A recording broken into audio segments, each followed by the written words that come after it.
भी पुनर्निर्माण कराया है।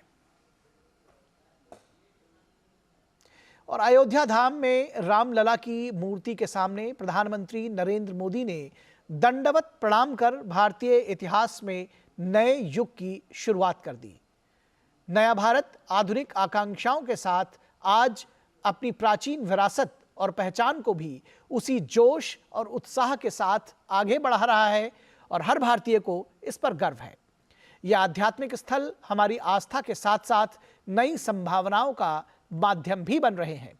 धार्मिक प्रतीकों का इस्तेमाल करने की रणनीति में धार्मिक पर्यटन का आर्थिक पहलू भी शामिल है।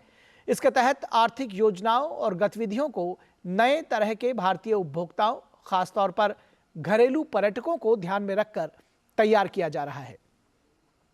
यही वजह है कि पीएम मोदी की अगुवाई में मंदिरों पर व्यापक नजरिए से ध्यान दिया जा रहा है।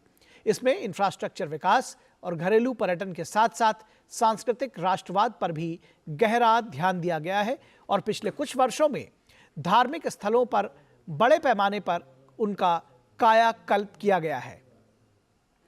नई स्वदेश दर्शन स्कीम के तहत राष्ट्रीय स्तर पर 25 थीम आधारित सर्किट विकसित किए जा रहे हैं, जिसमें रामायण सर्किट और बौद्ध सर्किट भी शामिल है।